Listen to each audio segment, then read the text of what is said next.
Hey, Hello. Nope. I don't have any progress updates. Anyone else have? Nothing from my side. Nothing really from me, maybe something from Rohit. I don't know. Yeah, I kind of worked on the hash mismatch. I kind of had a fix for for um the extra byte that we had added. Now hash are matching, but gas limit for a transaction wasn't matching. So the problem is get for a transaction, if gas limit is not specified, get uses as much as possible from the block limit, like block gas. But in our case, we kind of divide the block gas by total number of transactions. So I was working on that. I mean, it's kind of fixed now. Gases are matching, but now on nonce for a transaction is not matching. For get nonce of a transaction, it starts from 0, but for us, for some reason, it starts from 1. So again, I'm working on it. How does the no start for one, but the transaction still have went through with that one? For us, we had hard-coded the nonce 1 for a transaction if it is not specified. Okay, that sounds it would fail every time. Was the first nonce is 0? I don't know how it goes. Yeah, I think for get it is 0. That's why for us tests are not passing. Otherwise, When you're fending your first transaction, doesn't the nonce need to be 1? Because when it's 0, then the account has no transactions. Or is the first valid nonce is it 0 then? I think it's 1. for get, I think is 0. I checked. I'll check again. I'll check again and I'll paste the whole transaction detail on Telegram. Yeah, I think the first valid nonce is 0. So this is an answer to Kilari. Okay. Just trying to look from the chain what it is. Yeah, seems like it's 0. So then the default should be 0 as well. Yeah, so regarding the gas limit, yeah, I'm not sure which one is the agreed upon behavior. I'm open to changing because I do remember we were kind of discussing between these two options. If you haven't specified the gas limit, then it should be the block gas limit. But I think if there's 2 transactions, then it should be divided by 2. I think that's what we agreed. yeah, that's what Nevermind is doing, but for get it's different. Then I would think that the get is wrong there. Don't know.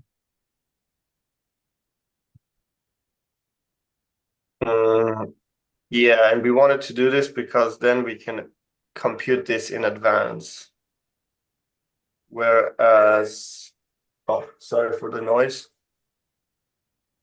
Whereas alternatively, we would have to process the transaction first, and then we can compute the gas limit for the next transactions. But what get is doing, is it always maxing the max and then you can overload? Or if you have... I thought that we are assigning the gas limits one by one. So like after processing the first one, then whatever remains, we assign it to the next transaction. So I think Nevermind takes the remaining gas limit in a block that wasn't assigned and just divides it equally between transactions. Oh, Yeah. okay. But Yeah, I then think I that- would say that doesn't make sense because I remember we were discussing this to do the like split by number of transactions, but only right in the beginning. Because I remember the discussion was, can we make it so that we can compute the whole transaction object statically that's what without you can. any execution? We are taking the whole block's gas, and then we are subtracting the amount of the gas limits that are specified already. And then the remaining gas is then split within all transactions. That's how I think it should be work. So you can calculate this statically because you can scan through the block to see which are defined already. Why do we need to be able to calculate this in advance?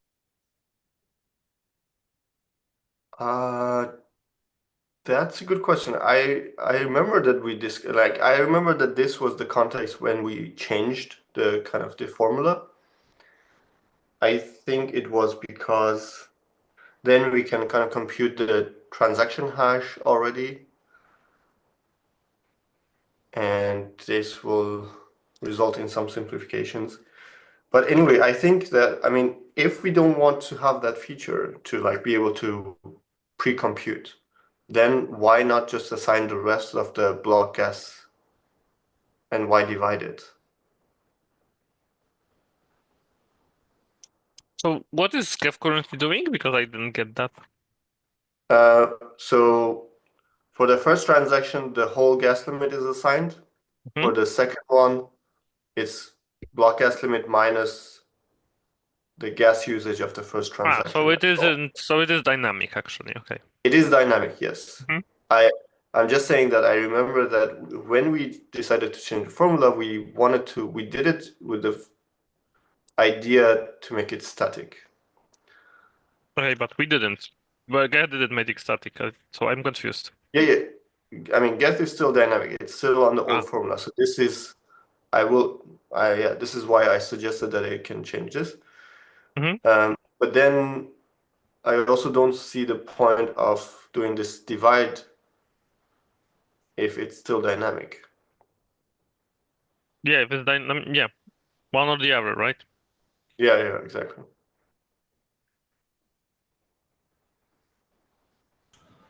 So the two reasonable solutions that we all agree are both reasonable is at the very beginning of the block, before we do anything, we take the block gas limit, subtract out known transactions, divide by the number remaining, and every transaction gets that amount.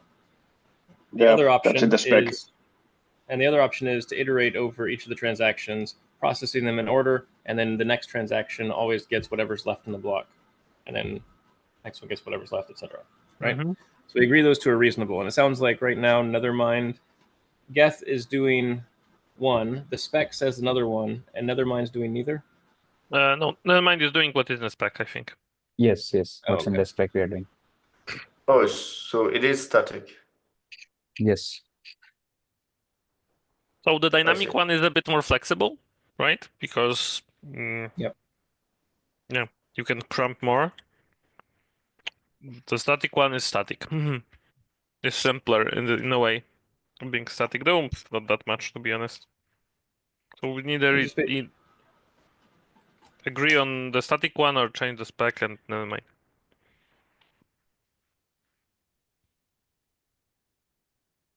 Which one do you prefer, guys? I mean, I think back when we discussed this, I favored the dynamic one, and I still do mildly, but not nearly enough to go and change a bunch of stuff. So if everybody's fine with the static one, we can go with that.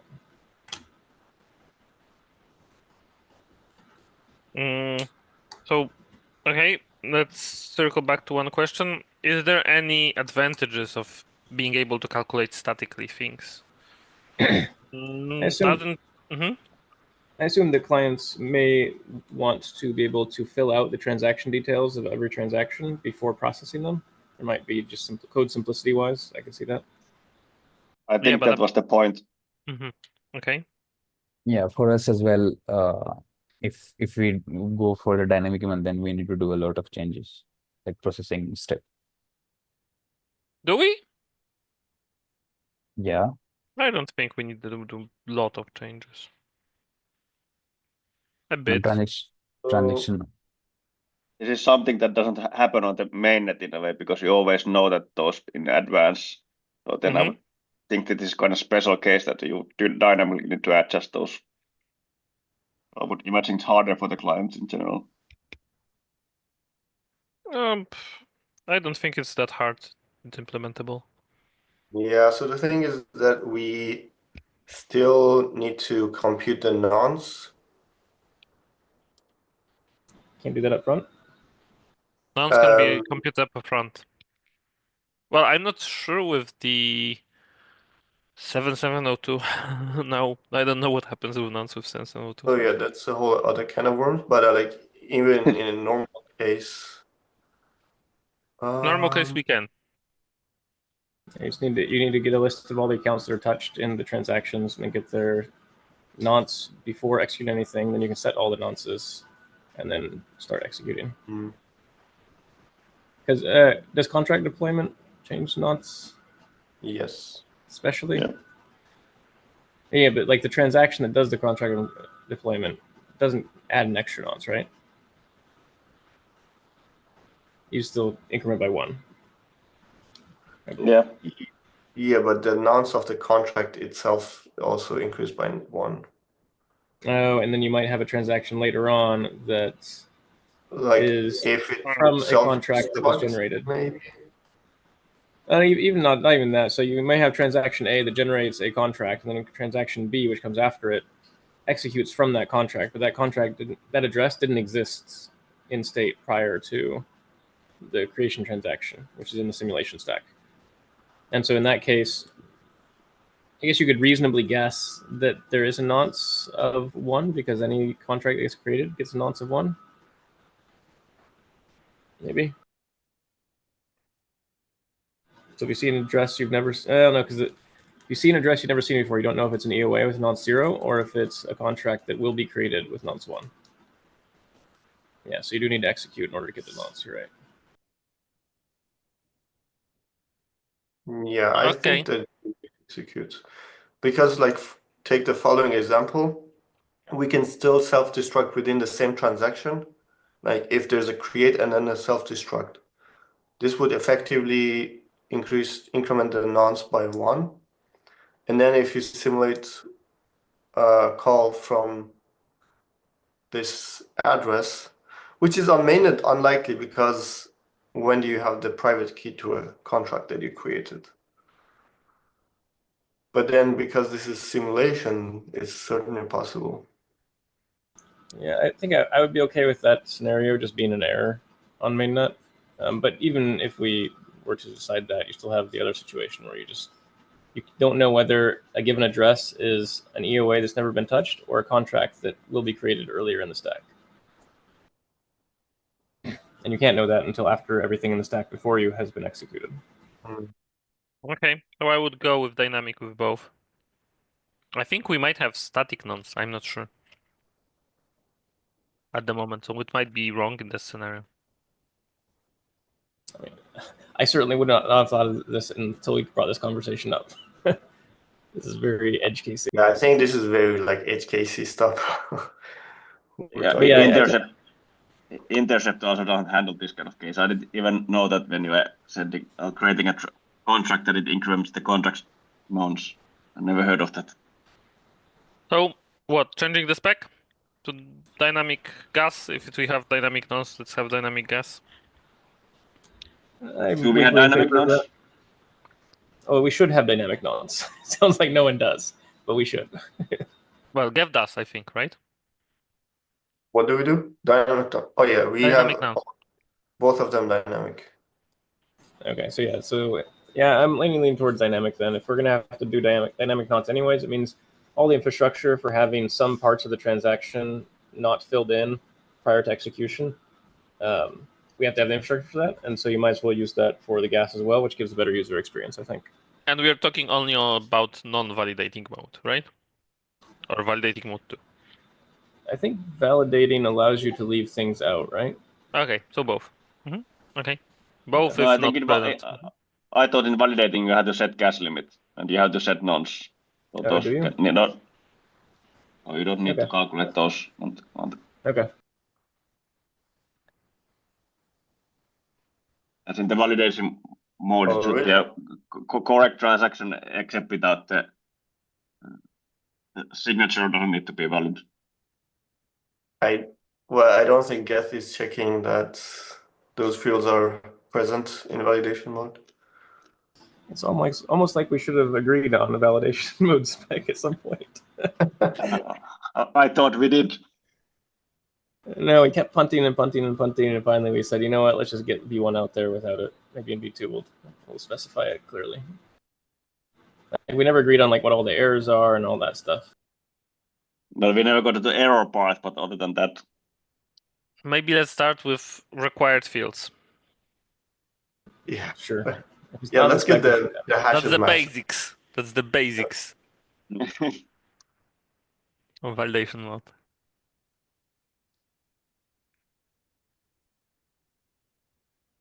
Yeah, I thought there has to be. It works like it works at the mainnet. So in the mainnet, those are required fields. You cannot send a transaction without nonce or without gas limit.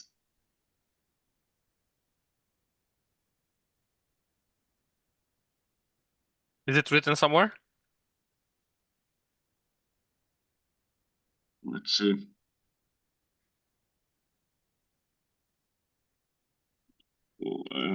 Written that it closely approximates real EV at block creation, except skips transaction signature checks and allows direct transaction for contracts. Okay, that does So suggest that yes, limit so and there's nonce those is two. required. Yeah, there's those two exceptions that are skipped. Otherwise, it should be like mainnet.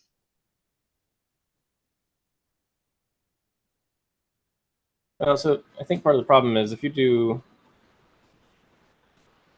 Yeah. No, yeah. Okay. So this one is a bit blurry, I think, for me, because when you do ETH send transaction, then you can certainly leave out these fields, Yeah, and but the clients will fill it out for you. no one should ever be using ETH transaction with a client, though. Like, really, we should deprecate that whole method. And I know it's useful for debugging and Wallets. whatnot, but It's only for Yes. wallets, I think. but ETH simulate is a call to a client, not to a wallet. Yeah.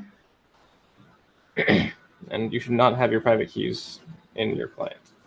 ETH send transaction should be wallet send transaction, so it's in the wrong namespace. Yes. Yes, I agree. So do Good we luck convincing agree on everybody. doing the dynamic gas limit? So I modify that gas limit stuff. Yes. Yeah. I think we're all in agreement on dynamic gas limit and dynamic nonce. I think dynamic nonce is something that we have assumed we have already. I don't know.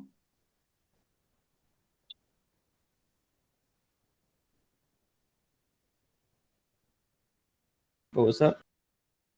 I think for nonce, I assumed we are doing that already. Sounds like Nethermind may not be. How does nonce work in Nethermind then? I thought they were just defaulting to one which was wrong, but otherwise it's dynamic. Right. So I think what we need to just make sure there's a test case for the scenario where you create a contract and then a transaction later makes a call from that contract. Make sure that works and the nonce is correct. But I cannot see what the nonce is for that. Well, I guess after that I need to query the nonce of the. The transaction hash should include the nonce, right? But there's no transaction hash if the contract is sending it. We don't get transaction hashes in the response. I mean, you get it for the. You cannot send contract transaction from directly. You have to first execute a contract and then that does something. What do you mean? You can't just send a transaction from a contract. I thought that was like literally explicitly why we have this. Oh, you mean for that case? Oh. Yeah, so you have two transactions in a bundle or in a simulation stack. First transaction deploys a contract, just from an EOA, regular contract deploy. Second transaction does something from that newly created contract. And we need to make sure that the nonce in that second transaction is correct. Yeah, I see. Yeah, And I can add that kind of test. Yeah, so if we can create a test for that, it sounds like Nethermind may fail that one right now, and Geth should pass it right now, but it would be good to validate both. I think we calculate nonce before for every transaction before processing a transaction. You do it. Nethermind does it dynamically, so right before each transaction, you calculate the nonce. Yes. Okay.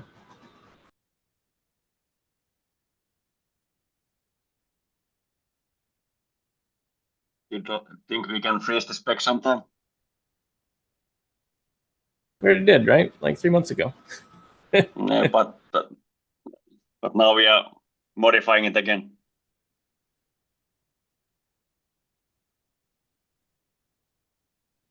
Yes, because this is the question is do we have clients that are disagreeing? We can either stick to the spec doggedly, or we can just make the spec match one of the two clients that we think is better. And it sounds like we all agree that spec is the law. this isn't Ethereum. Code is not law. Spec is not law. Mm-hmm. Do you have anything else? I don't have anything else. Does Nethermind have the debug simulate released on the mainnet already? If so, we could update our Nethermind node and I could test it. Let me check. Just give me 1 minute. For that, do you know if there's any kind of technology how you could kind of convert the debug trace output into something that looks more like Solidity so that you know which function was called and that kind of things? Does that kind of libraries exist? Or is that something only that Tenderly has in-house? There's no open source. There is a built-in tracer that you might want. Let me try to find it. Which one was it? I would need to look at the opcodes, but something more human readable. Give me a sec. There's something called call tracer. Do you have a link to that? Not really. But basically, when you are doing the backtrace, you can put a tracer by name in the options. Is that a setting for the tracer? I can pass in the RPC. Yes. Give me a. So basically, let me try to find something in the docs called tracer. It hasn't been released yet. Okay. Yeah. It hasn't been released yet. Okay.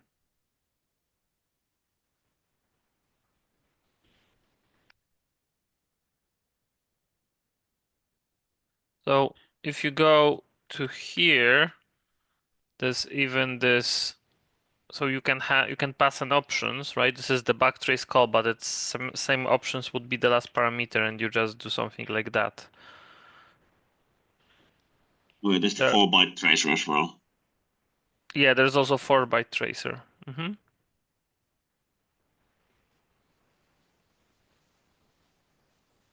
yeah, this sounds interesting. To try this then. Yeah, so those two will give you a way smaller output. Yeah, and I guess more understandable for them. Yeah, without all the details. Much more comparable. Yeah. Yeah, this one or 4-byte tracer. Yeah, need to try that. Do anything else? No, nothing from my side. Okay. See you next week.